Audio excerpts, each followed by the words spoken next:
Dan kartu KK ini nama orang tua itu harus sama dengan nama yang ada di akte kelahiran atau rapot atau ijazah.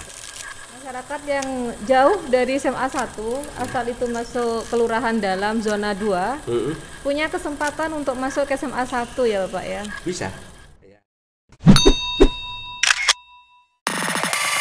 Baik, Assalamualaikum warahmatullahi wabarakatuh. Waalaikumsalam warahmatullahi wabarakatuh. Ketemu lagi dengan Pojok Semansa. Di sini kita akan mengupas tentang PPDB.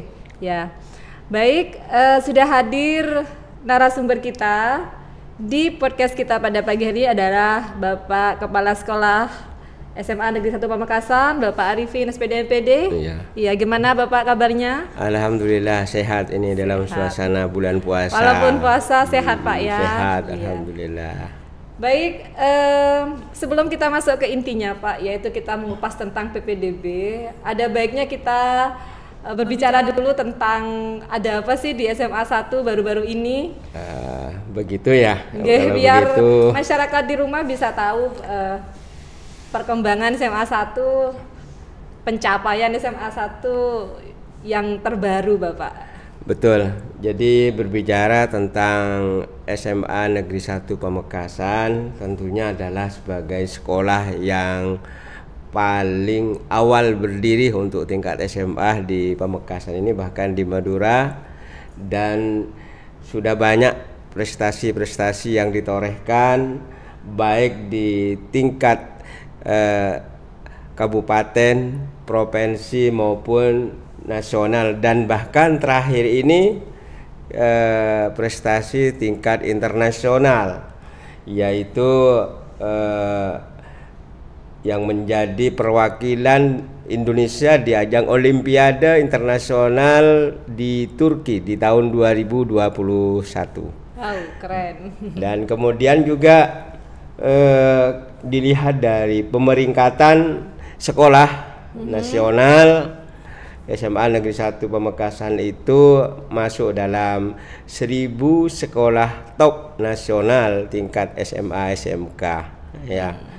Kemudian juga kalau dilihat dari rapor pendidikannya ya, alhamdulillah rapor pendidikan SMA Negeri 1 Pamekasan ini yang terakhir yang dirilis di tahun 2023 semuanya sudah hijau. Itu menunjukkan bahwa pendidikan di SMA Negeri 1 Pamekasan ini baik dari literasi, numerasi, keamanan, dan juga karakter itu sudah baik, dan bahkan secara nasional itu masuk dalam pemeringkatan 1-20% sekolah terbaik di Indonesia. 1-20% sekolah terbaik di Indonesia. Oke, bagaimana dengan pencapaian yang terakhir ini Pak, yang kemarin pengumuman Pak SPBP?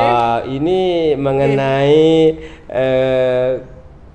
keberhasilan anak didik kita yang terakhir, yaitu tentang pengumuman beberapa hari yang lalu, yaitu tentang seleksi nasional penerimaan mahasiswa baru melalui jalur prestasi. Alhamdulillah anak kita ini ada 3 yang tembus di kedokteran melalui prestasi ini, yaitu di Universitas Airlangga Surabaya, kemudian di Undip ya, dan kemudian di UNED. Dan yang lainnya banyak yang diterima di jurusan-jurusan lain, di UNER ya, di Undip, di Unibrau, serta di UNED ya. Itu alhamdulillah pada tahun ini jumlahnya naik 2 anak dibandingkan dengan tahun lalu. Kalau tahun lalu 36, tahun ini jumlahnya 38. Dan itu diterima di PTN-PTN yang bergengsi dan favorit, juga jurusan-jurusan yang keren. Ya, terima kasih. Alhamdulillah ada peningkatan Bapak ya. Ya, Alhamdulillah. Semoga nanti ya, tahun-tahun berikutnya tambah meningkat. Ya, kita berharap di SNBT-nya nanti seperti tahun yang lalu bisa mencapai lebih dari 50%. Ya, 50% masuk perguruan tinggi negeri.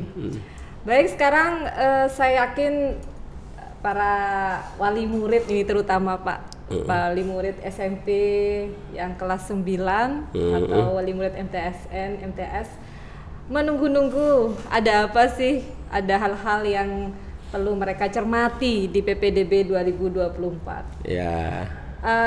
Seperti yang sudah kita berikan di flyer yang dari Semansa, Pak ya, di situ ada beberapa hal yang baru yang harus wali murid ketahui, Bapak nggih.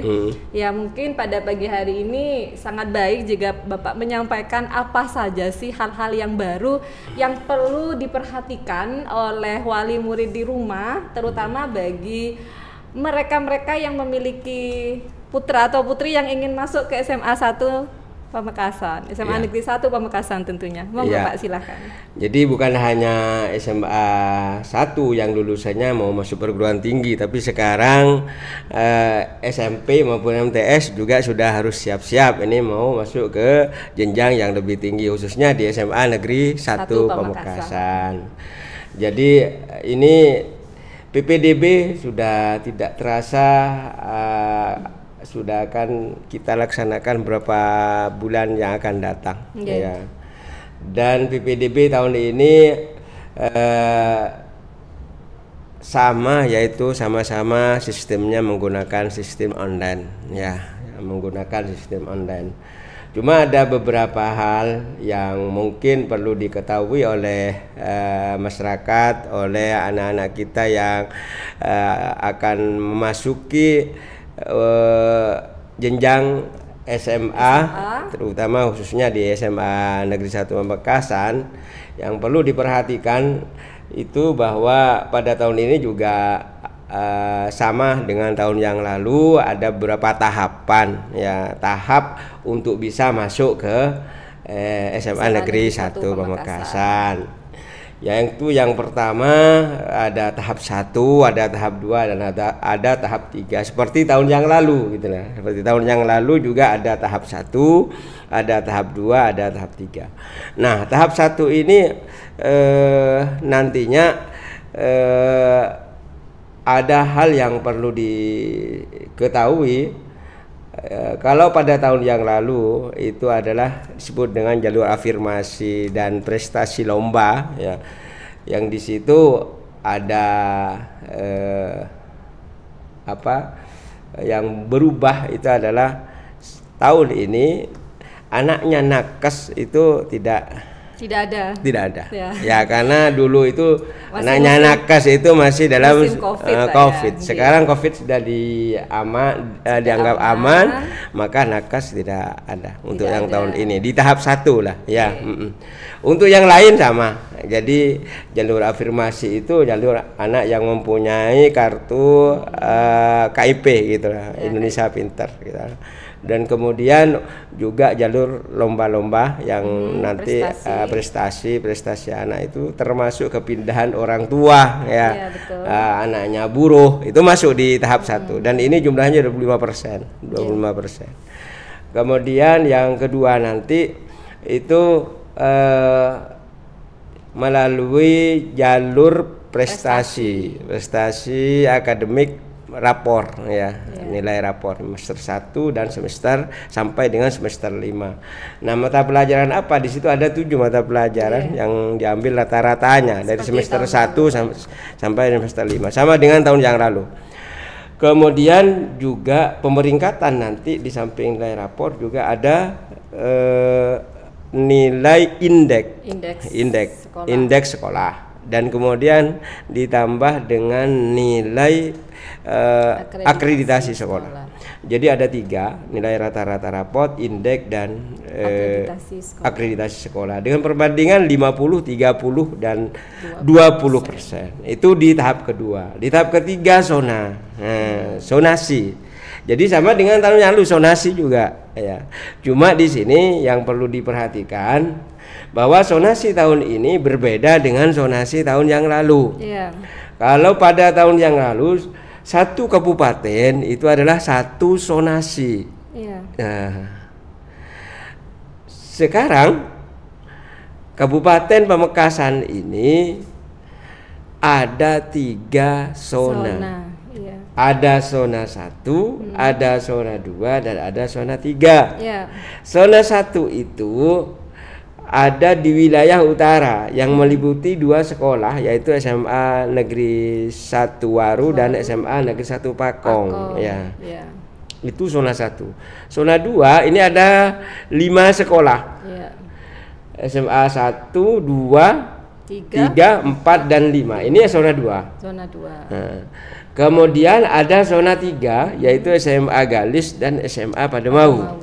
Nah, di masing-masing zona ini ada pembagian kelurahan dan desa. Ya. Nah, jadi di situ ada kelurahan desa, di mana di Kabupaten Pamekasan ini ada 189 kelurahan desa, yang itu dibagi dalam 3 zona. Untuk SMA 1 ini masuk dalam zona 2. Kumpulan dari 5 sekolah ini ada sekitar 64. Nah, 64 kelurahan desa. Ya. Mungkin bisa ditampilkan. Nanti bisa deskripsikan, nanti ditampilkan dalam deskripsi, yaitu di kelurahan mana saja dan masuk ke zona 2 itu. Dan kemudian dalam penentuan jarak itu semuanya adalah sistem yang bekerja. Tetapi sebagai gambaran bahwa dalam zona itu nanti ada zona berdasarkan jarak atau epicentrum dari sekolah. Di zona 2 misalnya SMA 1 misalnya. Itu yang paling dekat, yang paling terus makin jauh itu kan zona jarak itu namanya. Berdasarkan jarak. Berdasarkan jarak. Nah, itu berdasarkan jarak ini dibagi lagi, ada yang berdasarkan sebaran, ada 2. Jadi ada berdasarkan jarak, ada berdasarkan sebaran. Nah, yang berdasarkan jarak ini adalah berdasarkan jarak terdekat sampai terjauh. Nah, ini jatahnya dari zonasi itu kan 50% dari jumlah. Pagu SMA 1 ini kan 360. 360. Jadi yang melalui zona ini adalah 180 siswa. Nah, 180 ini untuk yang jarak zona itu adalah 30%. 30% dari 130 itu. Ya. Kemudian 20%-nya itu adalah berdasarkan pada sebaran kelurahan kota. Ya. Jadi di sini nanti akan dijelaskan secara teknis mungkin lebih lanjut bagaimana itu menentukan sebaran itu. Yang jelas kalau kita itu di SMA Negeri 1 Pamekasan ini ada 64 kelurahan desa, sebaran itu disebar dulu nanti dalam penyebaran itu satu. Ya, di setiap kelurahan dan desa itu mendapatkan jatah satu. Kalau misalnya di desa itu hanya ada 1 pendaftar di situ, langsung masuk di sebaran itu, meskipun jaraknya jauh, agak jauh lah dibandingkan yang lain. Ya. Nah, itu positifnya daripada sistem zonasi yang sekarang, dan itu yang bekerja nanti sistem yang mengatur semuanya itu. Ya. Dan kemudian juga hal-hal yang baru tadi itu, yang baru tadi yang saya katakan. Dan yang baru lagi yang perlu diperhatikan oleh Bapak Ibu semuanya, ini di awal. Nah, di awal pada saat pengambilan PIN. Pada saat pengambilan PIN, Pak, ya. Saat pengambilan PIN. Kalau dulu PIN itu bisa tidak usah orangnya datang ke sekolah, ya. Tapi kalau sekarang itu orangnya harus datang ke sekolah. Iya, betul. Ya, harus datang ke sekolah. Ya, kalau bisa itu dengan orang tuanya sekalian biar divalidasi, ya, karena sekolah sudah menyiapkan timnya itu untuk memvalidasi itu. Jadi operator itu nanti akan memvalidasi kalau itu sudah sesuai. Hal apa yang mungkin perlu diperhatikan oleh orang tua yang harus dibawa syarat-syaratnya? Ya, syarat-syaratnya itu. Yaitu pertama, ya harus mempunyai KK. Nah, jadi kartu KK. Dan kartu KK ini tidak sembarangan kartu KK. Tetapi dalam kartu KK itu nama orang tua ya di KK itu kepala keluarganya itu harus sama dengan nama yang ada di akte kelahiran atau raport ya atau ijazah ya itu. Jadi harus sama. Kalau yang dulu nggak harus seperti itu. Kalau sekarang itu harus sama. Artinya itu harus kakak yang asli. Berarti bisa kita sampaikan ke masyarakat bahwa yang menjadi kepala keluarga itu ya harus orang tua kandung Bapak ya. Iya. Jadi anaknya ini statusnya anak kandung di situ, iya, Pak. Dan jangan khawatir di situ kalau masih ada di dalam. Kalau dirubah ke orang tua kandung kan jaraknya jauh Pak misalnya. Oh ini saya jaraknya misalnya saya di kelurahan di kelurahan mana misalnya Kowel di gitu, Kowel misalnya di Sentul atau di Blumboy kan masih masuk di sini. Tapi masih masih di zona itu. Nanti kan jelas jauh Pak. Ya siapa tahu itu kan ada zona sebaran itu. Okay. Nah ya jadi disitulah mungkin nanti itu peluangnya itu besar. Jadi di situ harus sama antara kakak nama orang tua yang ada di kakak dengan yang ada di dalam rapor anak itu, kemudian juga sesuai dengan yang ada di dalam ijazahnya maupun akte itu yang diverifikasi oleh operator. Operator. Kemudian juga yang perlu diperhatikan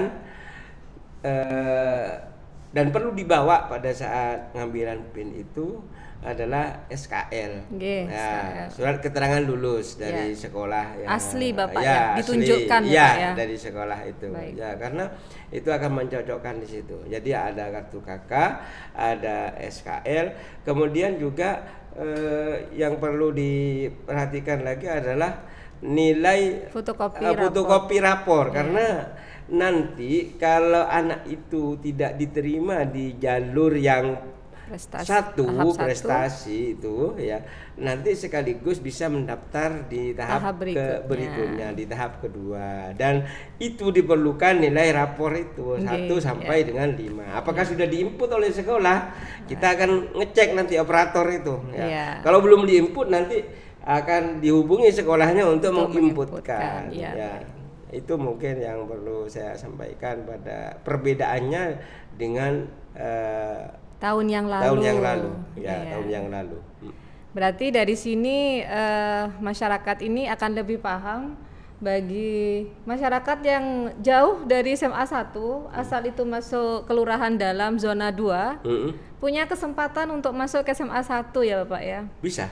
Ya, sangat memungkinkan karena di situ ada sebaran itu. Dari zona sebaran yang 20%. Yang 20%. Lumayan banyak ini Pak ya. Dan itu ada 5 sekolah yang sama-sama sebaran di situ. Yang sebaran.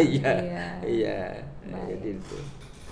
Kemudian untuk itu Pak mungkin untuk informasi bagi siswa yang ingin masuk di tahap 1 tapi menggunakan itu Pak kepindahan tugas orang tua.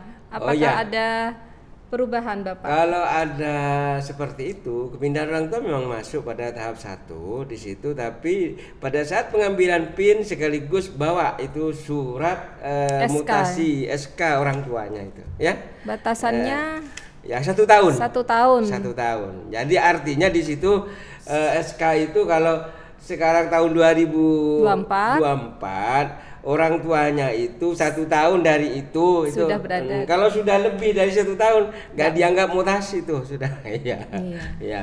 Jadi SK-nya itu minimal 1 tahun berarti tertanggal 9 Juni 2023 Pak Betul. Baru itu bisa kita kategorikan bisa kepindahan orang tua. Iya, bisa mengikuti dari tahap 1 perpindahan tugas orang tua. Baik. Kemudian untuk ini Pak pembagian kelurahan mungkin masyarakat di rumah bisa sudah tahu ditampilkan di layar. Jadi bagi Bapak Ibu yang kelurahan masuk ke zona 2 tidak usah khawatir, nanti bisa mengikuti di tahap ketiga zona, tapi nanti sistem yang akan menentukan melalui jalur sebaran. Jadi masyarakat tinggal itu. Tapi seandainya tidak diterima Pak, berarti bersaing di antara satu kelurahannya Pak Inggih ya? Oh iya betul. Kan insya Allah kalau lebih dari satu, tapi kalau cuma satu dari kelurahan tersebut yang masuk ke SMA 1, otomatis itu yang diterima, begitu Pak ya? Ya betul. Dan juga pemilihan sekolah di zona itu sekarang ada 3 sekarang. Iya. Jadi ada 3 pilihan. Ya. 2 pilihan itu di zonanya sendiri, 1 Satu pilihan di zona luar. Di zona luar. Dengan kriteria bahwa yang lebih utama itu adalah yang pilihan utamanya. Meskipun ada di luar zona kita misalnya, dia itu memilih di kita di pilihan pertamanya, di luar zonanya nggak jadi masalah. Iya. Nah, jadi ada 3 pilihan sekarang, 2 di dalam zonanya sendiri, 1 di luar zona. Dan tambahan lagi Pak, mungkin lebih diperjelas tentang golden ticket ini Pak. Ya, golden ticket sekarang itu memang sudah diperjelas bahwa tentang ketua OSIS itu ada golden ticketnya. Tetapi itu jatahnya hanya 1% sama tahfidz. Iya, sama tahfidz juga. Ya.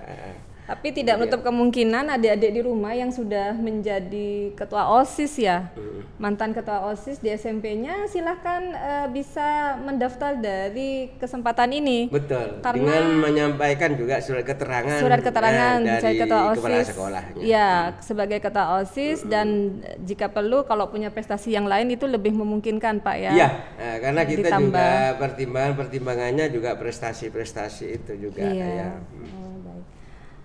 Baik Bapak, saya pikir ini lebih sudah sangat jelas untuk awal kita ketemu membahas PPDB. Karena jangan khawatir Bapak Ibu di rumah, masih ada podcast yang kedua dari SMAN 1 Pamekasan, mengupas lebih jelas lagi terutama tentang teknis penerimaan siswa baru.